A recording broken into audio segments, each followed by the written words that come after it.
Among all of the different wonders of nature, mountains probably do the best job of illustrating how truly massive they can be from a human scale perspective. Even though oceans, deserts, the moon, and many other things can easily be larger, it's hard or even impossible to really appreciate their scale with your eyes, but a mountain cutting its way up into the sky, towering over you and forcing you to lean back just to fit it into your field of view, has a certain kind of presence.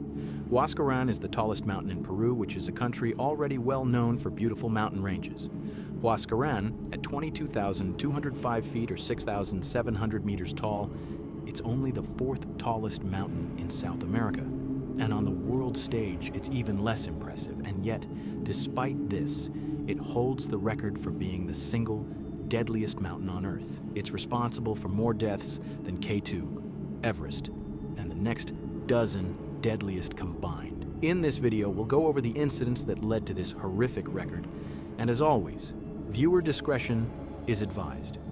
And back in the 1960s, as it does today, Huascarán ruled over an area incredibly popular with climbers for its natural beauty, as well as local and indigenous farmers. The Cordillera Blanca mountain range, which the mountain is a part of, is high enough to capture snow and rain for a large portion of the year, and this then trickles down into the surrounding communities. And the end result is an area visibly greener from space than almost anywhere else in Peru, to the west of the Amazon rainforest, and in fact even more than the top 100 most dangerous mountains to climb combined. There are maybe only a handful of large volcanoes that have caused more damage, but this isn't a volcano.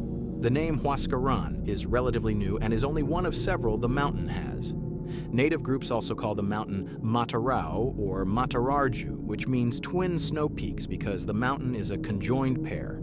And in addition to these many names, there are many myths and legends about the mountain as well. Naturally, this attracted a lot of people, and in the dozens of villages and hundreds of farms scattered between the mountains, tens of thousands of people made a living along the mountainsides. But like many pillars of the natural world, the mountains can give as well as take away. Huascarán may be beautiful and support the livelihoods of thousands with its rivers. But the mountain has a darker side too.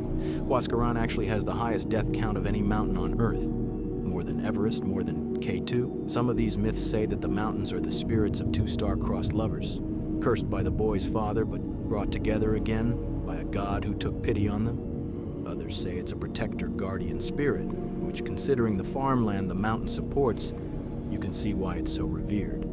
The southern peak is the taller of the two, known as Huascarán Sur, at 6,768 meters, or 22,205 feet, while the northern tip, Huascarán Norte, is still quite tall at 6,654 meters, or 21,831 feet. And interestingly, despite the mountain not being the tallest on Earth, its proximity to the equator means that it's actually the second farthest point away from the planet's core. This is because the rotation of the Earth causes it to bulge out slightly along the equator.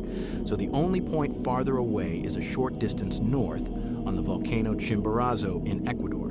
For those that climb, the mountain can take up to a week, with the main challenge being the huge cracks in the ice flows that line the mountain's surface. These can change seasonally and can be dozens of feet across, or maybe more dangerously, it can be smaller and able to hide under layers of snow. So climbers need to be extremely careful and be prepared for ice climbing and to cross these gaps. These are also where the mountain's deadly reputation comes from. Huascarán is incredibly steep in many places, and since it's not only the tallest mountain in the area, but on the seaward edge of the mountain range, it collects a lot of water every year and keeps much of it in huge frozen glaciers. These glaciers are actually so numerous and crude that they're given numbers to keep track of most of them rather than names. And on the 10th of January, 1962, one of those numbered glaciers was about to remind people how much complacency can cost. Glacier 511 had been resting on the side of Huascarán for many years at that point, slowly building up heavier and heavier as people climbed over it and worked below it. And all the while, the water provided them was working away in the dark. Each day as sunlight hit the glacier and small amounts of water trickled down, they cut channels and tunnels through the ice, weakening it from the inside. Then, when more snow would fall on the outer surface, it would grow heavier and bury the water channels deeper inside, creating a porous structure of little tunnels and fissures.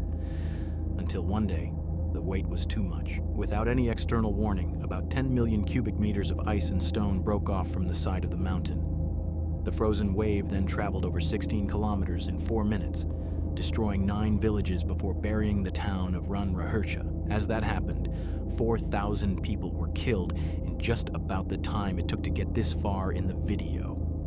All of this left residents of the nearby town of Yungay helpless to do anything but watch, because by sheer luck, they were spared by a large hill between them and the mountain. Almost no one had time to escape to safety unless they were already on the edge of town and happened to guess the correct direction to run. And on the southernmost edge of Yungay, on a small hill, was probably the most poetic example of the sheer luck by which they were spared. On it was a burial mound which serviced the local towns, and at its peak was a Christ Redeemer statue that looked over the valley with its arms outstretched, and each terrace below was intricately built and carved from modern terracotta and stone. But it was far older than that. Beneath the fresh flowers and the grave markers written in Spanish are thought to be as many as 400 generations, dating back 10,000 years or more before the Incan Empire even existed. This hill actually isn't a natural one. It's from the history of the people who have lived here twice as long as written word has existed, and it was still there to watch a town cease to exist in 1962, many of whom would soon join it.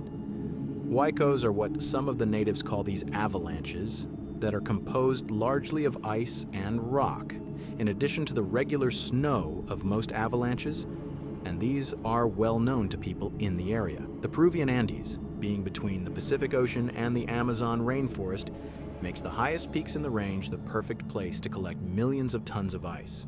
And typically, the region has a little over 1 major avalanche every decade. Thankfully, most of these occur in mountain passes with hardly anyone nearby or even anyone to observe them, but that's not always the case. This avalanche in 1962 was different, though, because it caught an international eye. 4,000 people was a horrific number, even for a major avalanche. So in September, a pair of geologists made their way down to Peru. David Bernays and Charles Sawyer were sponsored by the Massachusetts Institute of Technology to assess the avalanche and determine what had caused it and whether any danger still existed in the area. And they would go in to determine that not only was there still danger, but that another avalanche, 3 times larger, was on the horizon. This, however, was met with skepticism. The avalanche on the face seemed to be over, and typically it should take decades to build up more ice. The piece that had come down was the volume of 10 Empire State Buildings and had all but wiped an entire side of the mountain clean. This skepticism was also worsened by the fact that it had come from American scientists.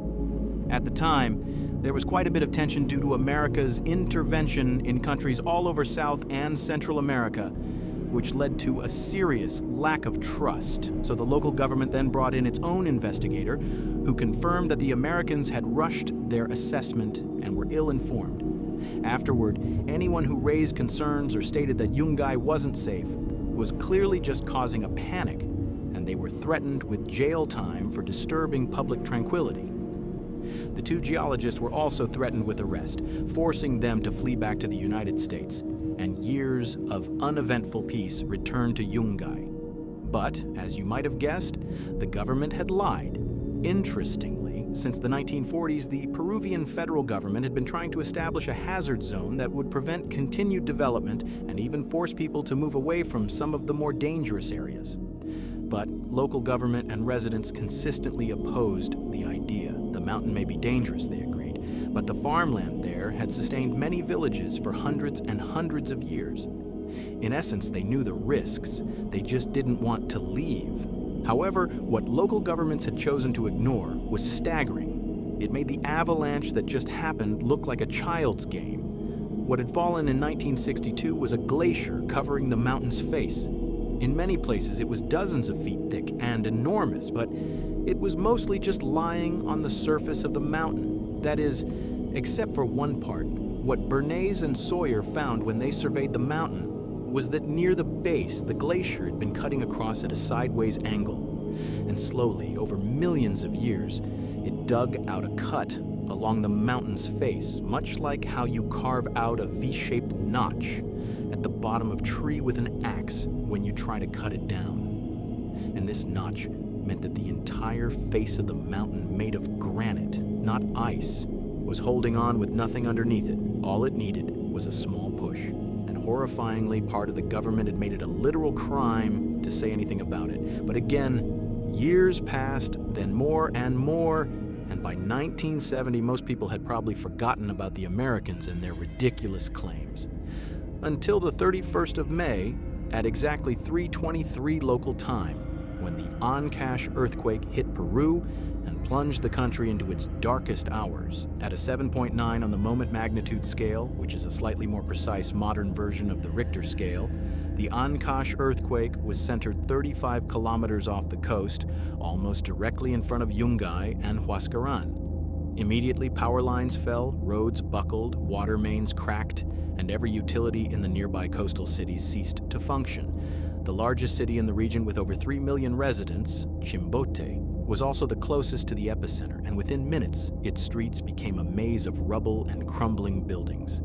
In fact, over 80% of the city's buildings were destroyed. Damage was so widespread that buildings cracked as far away as Ecuador, and the Pan-American highway buckled, making it temporarily difficult for international aid to even get into the country. But back in Yungay, they didn't even have a short while. The granite face of the mountain finally failed, cracking off in one massive blast so loud that people reported it sounding like a gunshot nearby. But that would have been far more preferable. Instead, about 25,000 cubic meters of stone, almost a kilometer wide, cleaved off the side of the mountain. This was an entire face so large that looking at the mountain even today on satellite view, one side is cut flat and missing. This enormous piece of stone and ice then fell vertically for over half a kilometer down the mountain, picking up speed before slamming into the main body of Glacier 511, which has spent the last 8 years reforming. The granite then acted like the blade of a bulldozer, digging down and under the ice, rocks, dirt, and trees on the lower mountainside, scooping them up and pushing them forward and mixing them together with shattered melted ice and groundwater, forming a thick wall of mud and debris of all sizes, shapes, and densities. This new wave had a volume between 50 and 100 million cubic meters, not 3 times as big as Barnard's and Sawyer had feared, but 10 times the size, because the earthquake had hit the mountain so hard that everything which was unstable broke off all at once. This combination, mudslide and avalanche of ice and granite, 100 times the size of the Empire State Building, then barreled down the valley towards Yungay at an average speed of about 300 kilometers an hour and up to a maximum of 475 kilometers an hour. That's 270 miles per hour. No one below even had a chance. Compared to the first avalanche, this one gave even less people time to react and threw some pieces of debris like boulders or trees ahead of itself, possibly at over 1,100 kilometers an hour. And the town of Yungay, which had stood helplessly 8 years earlier as Ranrahirca was destroyed, could now do nothing as the enormous volume of muddy water and ice crested up over the hill, which had once protected them, and washed the town away in a matter of seconds. And that same hill also largely blocked their view of the mountain, and most townsfolk were fleeing into larger buildings like churches and school, seeking safety from the earthquake. And because of its speed, it only took the mudslide 1 minute and 42 seconds to reach them. Most didn't even see it coming. What had been rebuilt of Ranrahirca, home to 1,800 people, was gone in an instant. The mudslide then took a hard turn to the right and followed the valley's river northwest, swamping village after village for over 150 kilometers after breaking through the Cañón del Pato hydroelectric dam. And finally, it poured out into the Pacific Ocean, taking thousands of people that would never be seen again. The handful of survivors that did survive Yungay, having been just outside the flow, described it as so large and so powerful that just the force of the air the wave pushed ahead of it was so strong it was enough to topple houses. And the largest boulder, which came to rest near Ranrahirca, weighed 14,000 tons, which is as much as a mid-sized ocean-going cargo ship. As the dust and mud finally began to settle, the country, as with Yungay, was in complete shambles. Damage to infrastructure delayed aid in some places for weeks, and thousands upon thousands of injured people had to make do on their own during that time, with many smaller communities only accessible by helicopter and not enough to go around. And in the end, only around 400 people survived in Yungay from 2 main groups. The first included 300 children who were all attending a circus performance. One of the performers happened to realize what was happening and led the children to a higher ground before the wave struck, saving an entire generation of the town. The other group, which included 92 people, were near the cemetery. Having nowhere else to go, they ran towards the burial mound and climbed its steps before huddling around the statue at its summit and in the alcoves where the dead were buried. When the wave hit, the height of the hill and the fact that its ridgeline was pointed towards the avalanche for several kilometers let it split the wave mostly around itself to either side. But even still, large portions of the stonework collapsed in the earthquake, but incredibly, despite horrible damage, the statue continued to stand.